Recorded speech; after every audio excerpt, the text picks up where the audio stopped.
Hi, everyone, and welcome. I'm Lisa D'Amico with the Rockland Arts Festival, and welcome to Inside the Artist Minds. Tonight, it's going to be an exciting journey through all of the artistic experiences of our guest artists this evening, and we are very honored to also have as our interviewer TV news reporter and weatherman Jack Wu. Before we get started, I just want to remind everybody to please check the Rockland Arts Festival website. Tomorrow night, we have an amazing webinar with five influential art curators from the tri-state area. And we have other events going on as well, and everything that we do is free to the public. And if you have any questions, please write them in the chat. And in the meantime, please mute yourself if you're not muted already. And Jack, please take it away. Wonderful. Thank you all for having me. Elizabeth, Yeah. you are the first person I have on my list.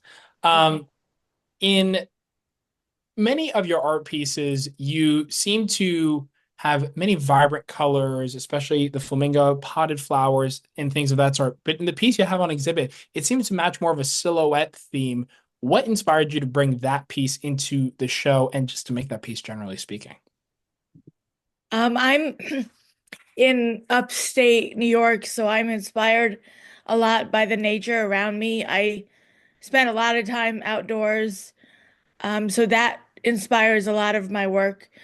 I also think color is bold, and my logic is go bold or go home. And that's how I make art. And if I go into painting thinking or having expectation, it never works out. So I always just go into painting being like whatever comes out comes is. One more question I had for you. A lot of your characters in many of your paintings are animals or Yeah. seem not people. Why do you decide to paint animals instead of possibly painting portraits in certain landscapes? Why did you decide to do that? The human form is something I haven't mastered yet, and I'm quite intimidated by it, honestly. And landscapes and animals are a lot, I don't know. I find them, I'm more comfortable with them. I don't think it takes much talent to be an artist. I think it takes discipline and hard work and knowing skill, and I don't feel comfortable with my skill set enough to do human figures. So animals and flowers, there's very little room to mess up there. So that's my logic, to be blunt. So thank you for interviewing me. No problem. All right. Next on my list, I have Sue. Um, Sue, in an article earlier last year from sorry.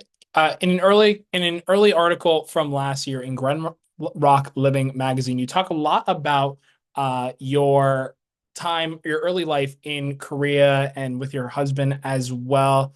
What concepts of that, what made, excuse me, what things from your life in Korea and then coming to the US, how did that really take shape in the form of your art? Oh, that's an interesting question. I've done a full study in Korea. I went to the most, um, I would say, a prominent art schools since middle school and high school. It's called Sona Arts, where I got to study all different types of fine arts, from watercolor, oil painting, acrylics, design, and that really gave me the foundation to kind of studying every single medium that I possibly can, and then eventually coming here, knowing all the skills, however, knowing how to break them at the same time. I was actually a watercolor artist before I discovered alcohol ink, so it has the same fluidity that I love. However, the inks bring out a much more vibrancy and flow. And that's how I became absolutely obsessed with alcohol inks. If anyone have not tried it, you should definitely try it. You could see some work on my website I put my website on the chat, Susu Studios. I guess that's what influenced me from my childhood. growing up in Korea. Just the very hardcore training that I've conducted. That's what I'm thinking. Right. And so that also talks kind of a bit to Elizabeth's point previously about discipline. So that kind of touches on that as well. One more question I had for you. In a lot of your paintings, especially the one that is submitted on exhibit, being the nature of runnier based liquids, alcohol ink, and watercolor, you don't really get a lot of definite shapes, a lot of flow that is in your paintings. Is that something that you strive for, or is that something that kind of just comes out of the nature of the medium you're painting on? I think most of my current works are abstract, so it's really all about like letting go, creating that flow. I want to see the colors blend and I want to see them dry. So it's the power of the inks are so magical that I feel like if I try to make something out of it, it defeats the purpose of alcohol inks. So that's what's so magical about the inks. I love I want to create, and you have to control the inks to move in a certain way. And I always think about like composition and flow in my mind, but it's a very meditative practice where you kind of start, and it's very scary just to like pour inks on a giant canvas and kind of like guiding it and leading it. You just have to really trust your instincts and let it go. But that's why I don't create definite lines, because it kind of leads me. And when it's done, as a mixed media artist, I just like gently add lines and strokes and sometimes gold leaf spray paints, whatever kind of like brews up during the process, and creating accents when it needs to. I guess like the one behind me a little bit is this one definitely has a flow, but I added the accents to kind of guide the way. But most of my artworks are abstracts. It's really kind of getting the genuine feeling. I want everyone to connect with it kind of just emotionally, and it will bring you in if it's the one. Wonderful, Sue. Thank you. We really appreciate it. Uh, Ellen is next. Ellen, especially in the work you have on exhibit, but also in many of your other pieces, a lot of them seem to be portraits with bright colors in the face. And you are a children's book artist and author. How do you feel that these brighter color, or I should say, why did you decide to put these brighter colors in faces? And do you feel like that adheres to kind of the audience of the younger mind?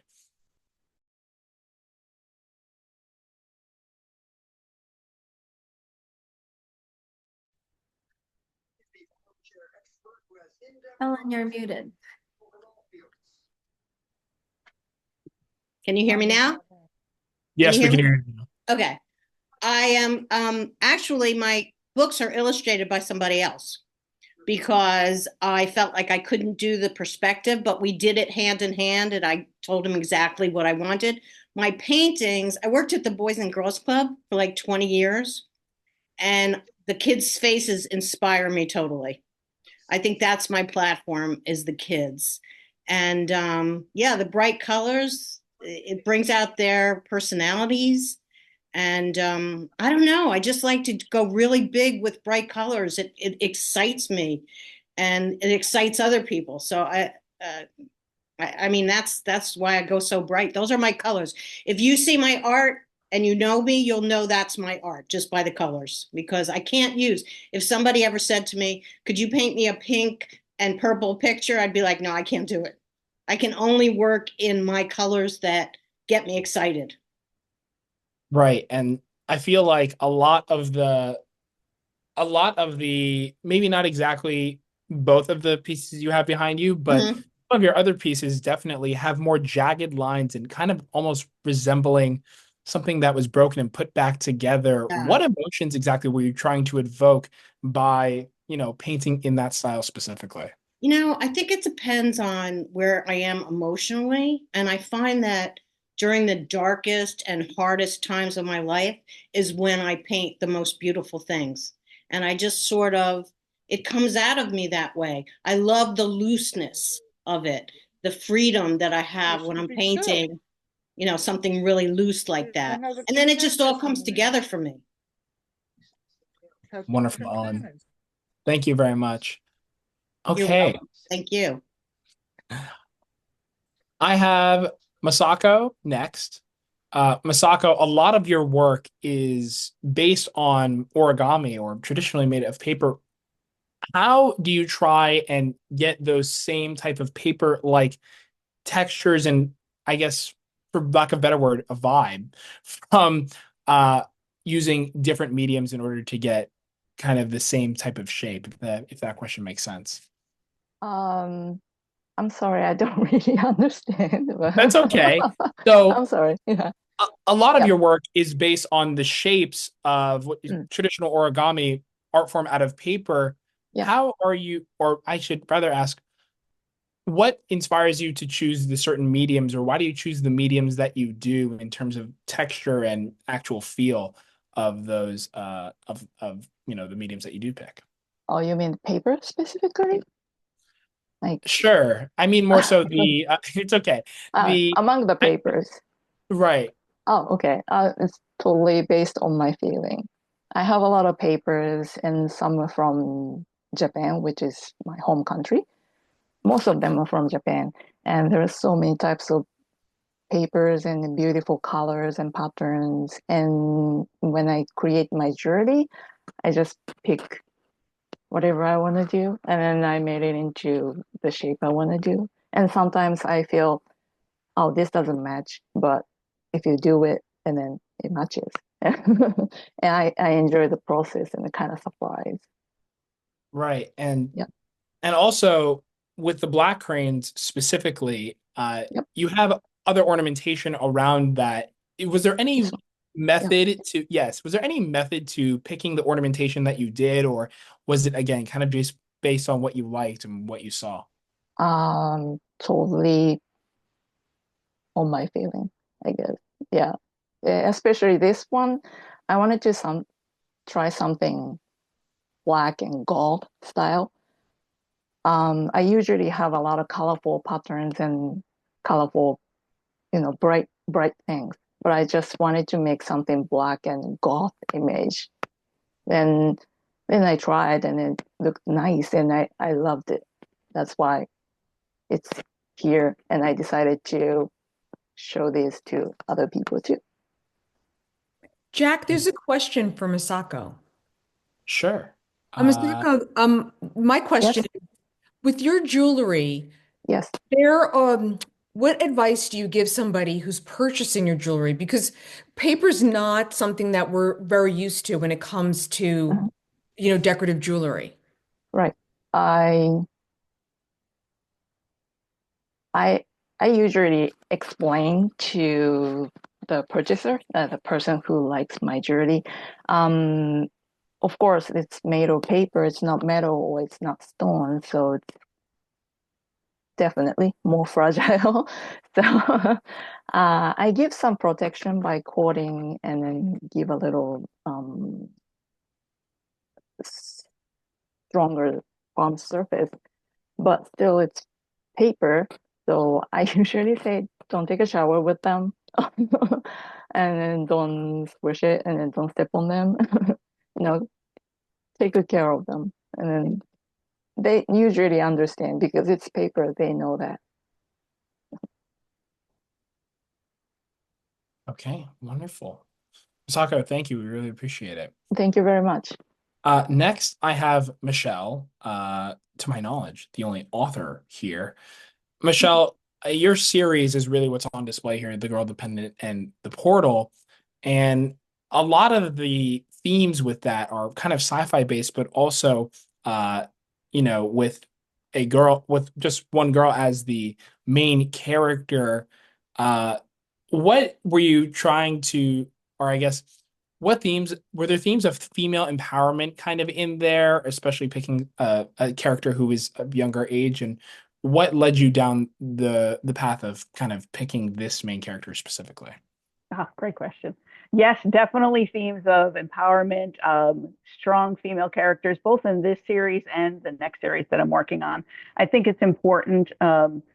Female readers are the biggest readership, and I think it's important for them to see strong female characters, not just the typical sort of one-dimensional character that a lot of times you see. We're starting to see a lot more three-dimensional, kick-ass ones that will actually show you a new perspective in the world, and that was sort of what I was going for with this.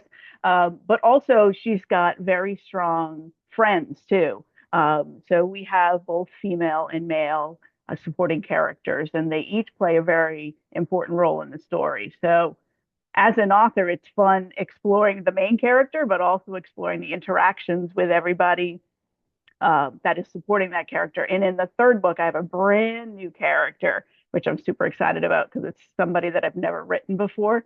So that is exciting for me, and I'm hoping that comes across to the readers when they are introduced to this new character as well. That's great. And Michelle, what themes in this book did you try to implement that you maybe saw were lacking in the science fiction realm, generally speaking? We did obviously just talk about women empowerment, which I feel is a little underrepresented, but are there any other themes or values you tried to instill in this book that you didn't see out there when looking at other authors potentially? I mean, there's amazing authors out there in sci-fi. I mean, just in all genres. But one of the ways I like to approach the writing, even if it's fiction, is research. One of the things that I did in writing this series from the very beginning is I wanted the power of the stories based in real life. I think it's important to have seeds of reality, even if you are creating something new, because you want the readers to really buy into that. And so one of the things that I did is I audited a course about thermodynamics and energy, and understanding that energy can't just be created or destroyed. There are laws in the world. And so the energy power in this book follows those rules, which was interesting for me as a writer to sort of be in that reality, but finding ways to explore it that are new and fresh. So I think that's one of the things that is in writing out there, but for me was really important to be true to those nuggets of science and following those rules and laws.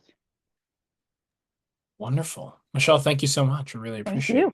Thank you. Next, we have Tim. And Tim, the art you have on exhibit is a landscape, and you've done a lot of landscape work. And I also know that you've lived and traveled around the world, from France to New England, where I currently reside.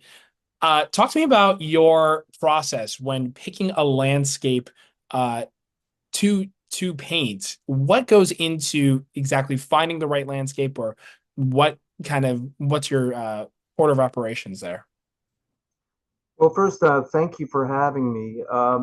That's a very interesting question because things just come to me, and I use my landscapes and my subject matter as an escape mechanism from the real world.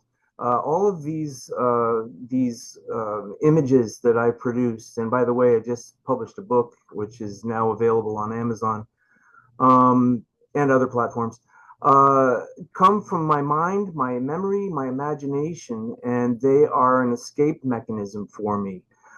So as far as what causes me to pick them is my higher power, I suppose, because whatever happens to be most pressing in my spirit and in my heart and my mind is what comes out on the canvas. Now, of course, that comes with a lot of background experience painting in the field. I spent many years traveling around the world and painting watercolors and studying composition and studying masters.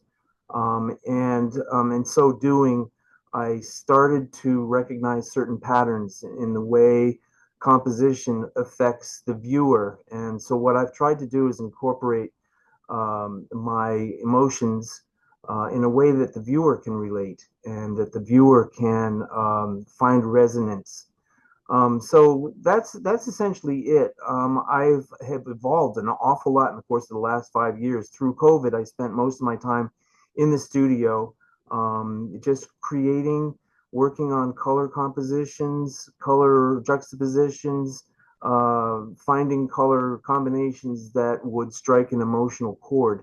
Not necessarily for the viewer, but for me, because I had enough confidence to know, after having painted for so many years, that by doing that, there was a very strong likelihood that those emotions would strike a chord with my viewers. And so far, that seems to be the case. And I'm really excited about it. There's an awful lot of things brewing out there for me, and I'm just really excited about it. That's not to mention that I do landscapes, and then I also have what I call my sandbox, which is all abstract. So I do that as a way to get away from the rigors of the discipline of, composition and color. It's just a way to play, and so that's the playful side, which you won't see in this particular event. But yeah, the landscapes hold a place that's dear in my heart. Right. And you talked a lot about emotion and trying to get that out of the viewer of, your piece. And I feel like a lot of that is somewhat relatable with terms of landscapes, clouds, things like that, things that a lot of people see. But for people who don't know, you also do, some contemporary work as well. And I wanted to know, kind of, a lot of them hold a lot of central themes in terms of just visually speaking, but what emotions are you trying to get out of your contemporary work? Is there some overall that you're trying to get, or is it on a piece by piece basis? Great question. Um, yeah, again, the whole premise behind doing the abstract, or what I consider my sandbox work, is a playfulness with color, with natural elements. I don't know if the viewers notice, but all of the abstract works are incorporating iron oxide, copper oxide, bronze oxide paints, which, when activated using certain chemical sprays, actually evolve toward rust and green and blue patinas. And so what I've done is I've taken that idea of nature having its way, and incorporating these materials in a way that I find personally emotionally evocative. So again, it does come down to emotion, and I feel that a lot of viewers, when they look at abstract work, they go, "Well, I don't know what's going on here. I don't really understand, and I can't relate to it." Well, for me, it's more about not what you're seeing, but what you are feeling that is important. And so, what I'm trying to do with the abstract work is um, evoke certain feelings. And here again, the masters all did that just through their playfulness. Is found ways, like Kurt Schwitters, for instance. I'll use that as an example because he's just a brilliant composer when it comes to abstract art. Where when I first saw that work, it was like just such an emotional overload for me.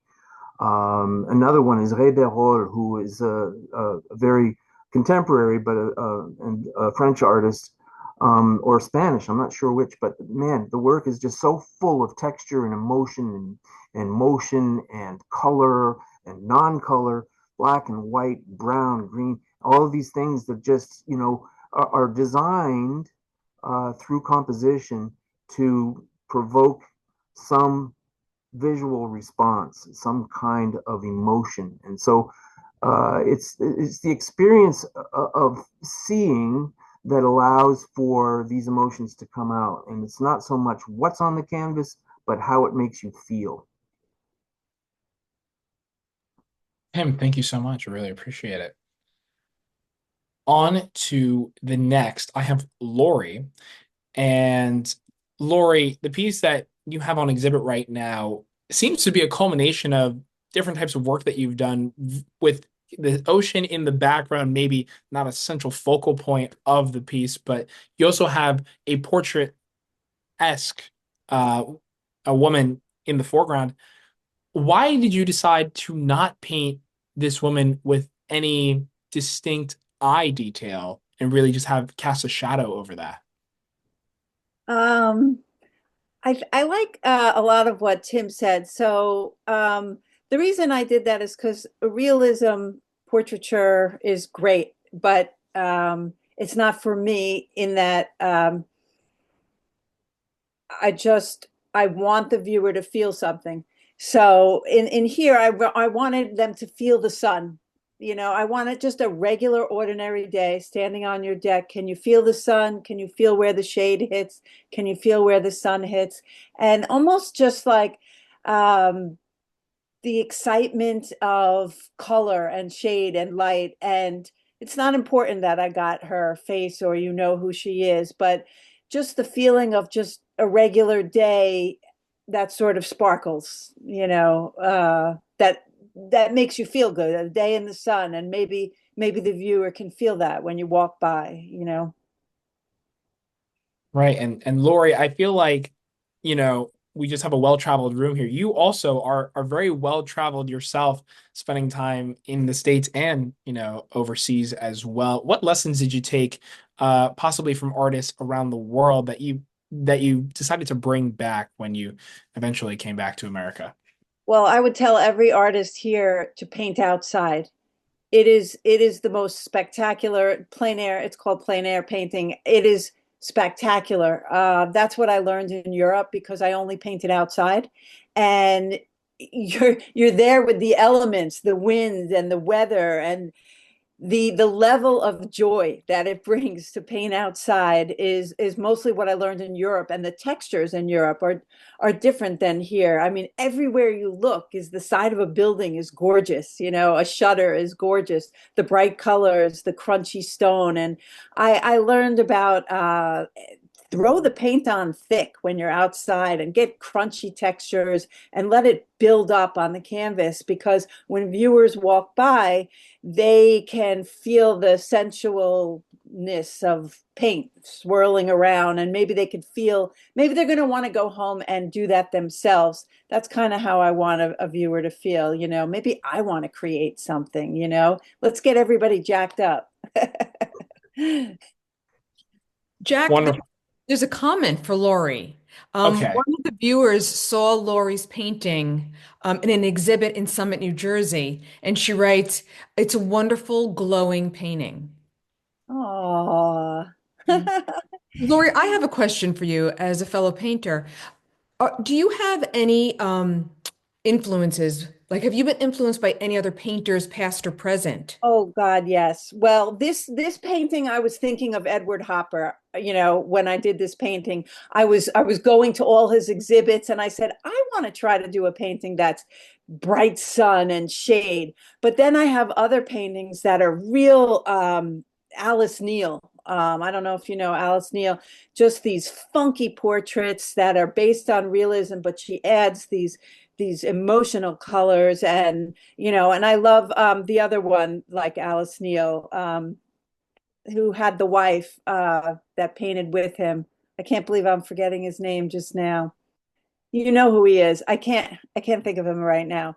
But I'd say Alice Neal and Edward Hopper are way up there on my list. Yeah. That's great. Thank you. Thank Wonderful. you.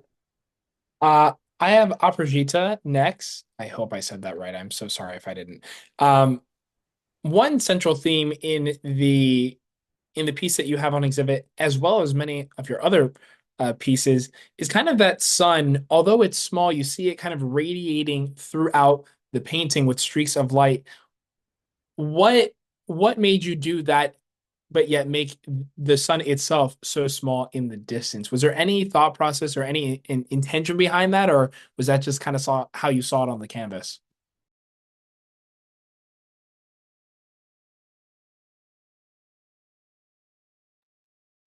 You're muted. Hi, this is Aprajita. just to correct my name. I'm I'm so sorry. I'm so used to of all kind of pronunciations of my name, knowing that it's not an easy name for somebody to pronounce. Well, about my painting, I just enjoy the interplay of light generally, and that's one of the themes that come across a lot of my landscapes when I paint landscapes.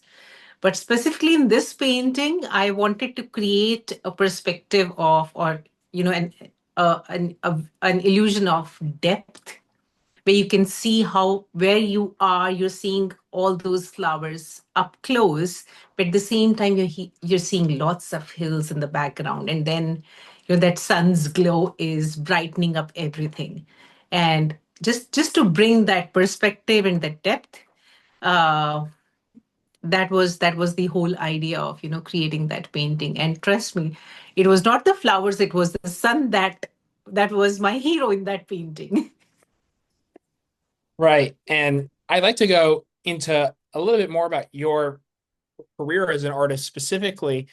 Um, you talk in your bio on your website a little bit about how you kind of took off during the pandemic, and really that's when a lot of these big accomplishments, going to art expos and things like that, really started to take shape. What would you say to younger artists or people who are just starting off, no matter the age, how on kind of advice on how you did that and kind of how you got yourself so exposed and so out there? So, well, when I decided to become a professional artist, it was the pandemic time. I decided to quit my corporate career of almost 17 years old. Uh, and it was a long time to be in the corporate world, because primarily, I was professionally trained to run technology and strategy and those kind of things. I was never professionally trained to be an artist, but art has always been a passion. And in 2020, things just lined up in such a way that I decided to just quit and pursue this passion full time. But when I was making that decision that I have to do this full time, I was fully aware that I want to make this successful. So I wanted to go all out. I didn't want to wait for things to happen for me. I didn't want to. And plus, when I started knowing that, I've spent so many years in the corporate world, I didn't go to an art school. And trust me, my LinkedIn and Facebook was only full of, either the close friends, family, or the ID people. I had zero connection to anybody in the art industry. Uh, so it was a lot of unlearning and learning experience for me to start with. But at the same time, what I've seen even in the corporate world is, or any field that you are in, the most important thing is persistence, and at the same time, networking. You need to step out of the house. You need to get a real feel of the things happening around you and build those connections to be successful. It takes a village to make a person successful, and starts from right from home. And thankfully, I've been blessed to have a wonderful life partner. My parents, my in-laws, my kids, everybody supported in my decision. But at the same time, I knew that I have no understanding of how art as a business works. So I started reading a lot. And in 2020, there was nothing happening outside. Nobody was even stepping out of the house.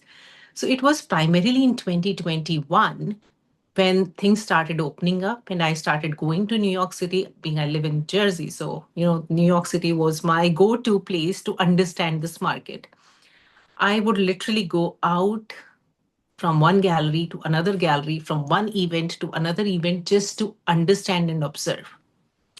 So everything that I've learned is primarily by experiencing it. And then I realized that it is very important to get your art exposed to as many people as possible. That's the only way people will start knowing you. And hence I started with smaller group exhibitions in different galleries in New York City. I started investing a lot of money as well because, every wall space costs you money, every application costs you money, and commute and transport, all of these things. But there's no business without an investment. So you have to come if you're committing to run this as a business and you're expecting to make living out of it, then you have to treat this as a business. You have to invest time, you have to invest energy, you have to invest money as well to make this successful. And hence, Art Expo happened. That was my actually the first biggest fair that I participated in. After that, I participated in Affordable Art Fair thrice. I even went to Art Basel, Miami. I invested there. There are quite a few shows that I've done in last 4 or 5 years. I think if I start listing those down, there are over 40 shows that I've done in last 4.5 years. That's how old my professional artist journey has been. And so it's Aprajita, very important. excuse me, I have a Sorry? question. Of all the fairs and expos you've attended, which one would you recommend the most out of all of those? Which singular one? If I have to call out one, it would be Yes. Affordable Art Fair. Really? Okay. Yeah. That's really helpful. Uh, and the reason for that is Affordable Art Fair curates galleries every single time. So once the galleries apply, they ask for all the portfolios of the artists. So it's not that if you participated once, you will get selected for the next show as well. So you have to keep showing progress. You have to keep showing a newer portfolio every single time that a gallery applies on your behalf. Wonderful. Aprajita, did I get that right? Yes, you did. Oh, spectacular. Thank you so much. A lot of, insight into your career and how kind of it can be applied, especially for people like me who are boring and have real, boring jobs. But I really appreciate you kind of connecting the two worlds of like corporate world, which is so the opposite, and, kind of the art space, which is very different. So you were able to connect the two very Tangentially opposite. There's no connection. The only thing probably, the corporate world has taught me is to express me well. Mhm. And have those conversations. And I think that's for that I'm thankful to the corporate world. Right. Well, Aprajita, thank you so much. I really appreciate your time. Thank you so much. The last one I have is Laura. And Laura, you submitted a collage of a very cute dog named Buddy. How did you kind of master your craft of collage work? Because you detail shadows in this really well, especially, from using things that kind of were already made. You weren't able to kind of, I guess, make it to exactly how you wanted it. But how were you able to find, pieces of art that were able to, kind of make us this cute friend over here? Yeah, I salvage magazines, and so I have a stash. I go through, I keep my little pieces in color-coded drawers so that whatever color I need, I have a selection. I learned really fast that to go through the magazines and look for a particular color is futile. So I just have to do all that preparation ahead of time. I call it my mixing paint phase. Yeah. And Laura, to go a little bit more about you as an artist, you say in your artist statement that I'll quote it, your journey as a collage artist began not only out of material necessity, but also as a way to reclaim your own fragmented self. Can you talk to me a little bit about that and kind of why you or how you were able to kind of take those own personal I guess, experiences and put them, in the form of art? Yeah, sure. I'm very candid about it. I had a pretty deep depression for several years. And so collage ended up being really cathartic for me. Salvaging things that other people were throwing away, ripping them apart, finding a way to reconstitute them in something that had value to me. All of that over time, I didn't set out for it to be a therapy, but it sort of turned out to be that over time. Yeah, it's I find it to be really cathartic. If anybody else has tried it, you know, I'm sure you'll find it that way as well. Yeah, so to basically take somebody else's garbage and turn it into something that has value and beauty was the purpose there. Wonderful. Laura, thank you so much. I really appreciate you sharing that. Thank you. And with that, I hope I didn't miss anyone, because that is everyone I have on my list. So I really hope I didn't miss anyone else who was here. But other than that, yeah, I think that concludes this. I don't really know what to do from here. I just Lisa? wanted to say thank you to you and Lisa. It was Willem de Kooning that I couldn't remember the name. So thank you. Got it. Oh, Jack, Sophia, thank you. Thank you. This is an honor having you as our guest speaker. We really appreciate it. And I am familiar with all of these artists, and they have my admiration and respect. I hope they all know that. And we will include all of their information. This interview webinar will be posted on the festival's YouTube channel as well as Facebook and Instagram, and we'll put their information so you can enjoy and experience their work beyond this webinar. Thank you so much, everyone. Wonderful. Thank you so much, Lisa. It is a pleasure to be here. And I will see all of you very soon on Sunday at the Arts Festival in person. Yes, looking forward to that for sure. Yes, looking forward to that. See you. Thank you. Good night, everyone. Good night. Good night.